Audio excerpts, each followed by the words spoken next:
welcome to the firm. On the show this week, advanced rulings have a near-death experience in the Supreme Court and the Bombay High Court Chief Justice on the battle of the backlog.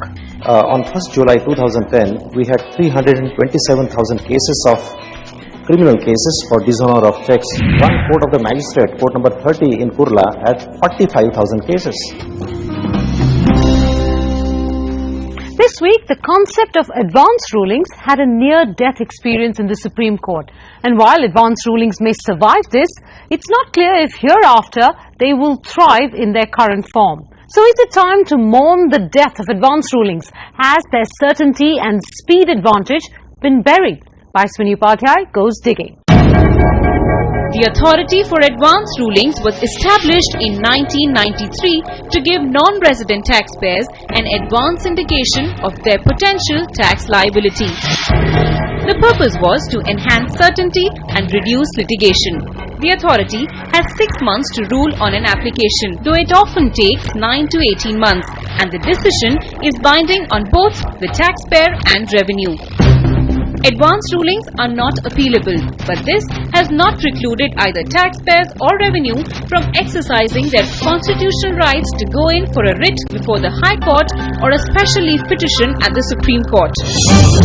In 2001, French bank Société Générale was the first to file an SLP against an AAR ruling, and in 2007, Japanese company IHI was the first to win such an appeal.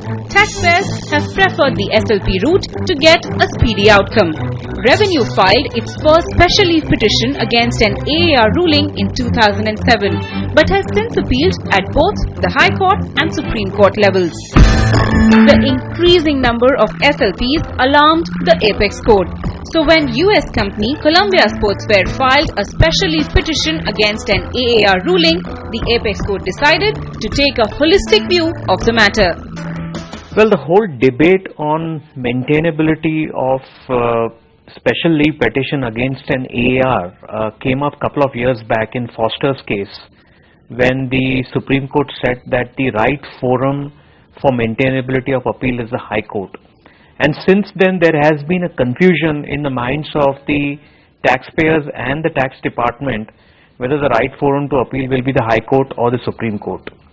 So in February 10th, when it was hearing the Columbia sports matter, its suo motu decided that the whole issue on where an appeal is maintainable has to be first decided by the Supreme Court. As the hearings were going on, the Supreme Court realized that there were several other SLPs which were also filed against the rulings of the AAR, and they sort of, got concerned about the fact that is it right that practically every AAR ruling comes up for consideration before the Supreme Court, and should the Supreme Court be actually hearing it or not hearing it? So they considered whether it was appropriate for any other court to actually hear the appeal against the AAR, especially since the statute says that it is binding. The Supreme Court, in its order this week, acknowledged the binding nature of an advance ruling, qualified the AAR as a quasi-judicial authority, and said its decisions are open to judicial review by High Courts and the Supreme Court. In the past, AAR orders that were appealed against, the Supreme Court admitted all of the SLPs. Thereafter, the Supreme Court decided the matter, so in a way it became final. Now it will have to go to the High Courts, which means that it slightly elongates the process to achieve finality on the matter. It's very much possible that there are similar principles of law and they go to different High Courts, and that differing views are taken by various High Courts, in which case debate will be settled only at the Supreme Court level. So one way of looking at it is that the taxpayer and the tax department now have kind of two innings to play with, and another way of looking at it is to say that it's going to take time for the matter to get into finality. It is likely to happen more that the department will, as a routine, take the matters to the High Court. And in the process, therefore, what will happen is that an element of uncertainty will be introduced with regard to the carrying on of the business transaction forward. It certainly reduces the ability of the non-resident taxpayer to rely on achieving certainty faster using the AAR route. Now that the agreed party would have would have to go through High Court and then the Supreme Court, certainly in a situation where we are seeing that in most cases where a favorable, taxpayer favorable ruling is given, the tax authorities do actually take it up before the Supreme Court to contest it. It does seem that it will be much longer before finality is achieved, and therefore the efficacy of the AAR rulings is to that extent much reduced and undermined. The Supreme Court has left a small window open for direct approach via an SLP, but only for cases that raise substantial questions of general importance. But it has not explained what it means by substantial questions of general importance. The distinction is here.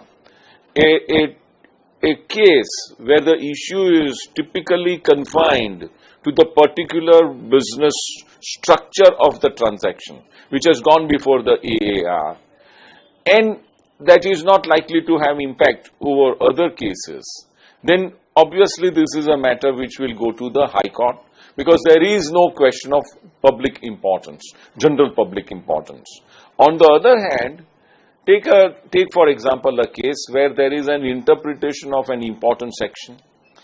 That interpretation will have a bearing not only on the case of the taxpayer which is before the AR, but also on several other taxpayers. This will become therefore a substantial question of law of general public importance. We expected the Supreme Court to lay down, with all due respect to the Supreme Court, to lay down certain principles on the basis of which the Supreme Court will entertain SLP directly.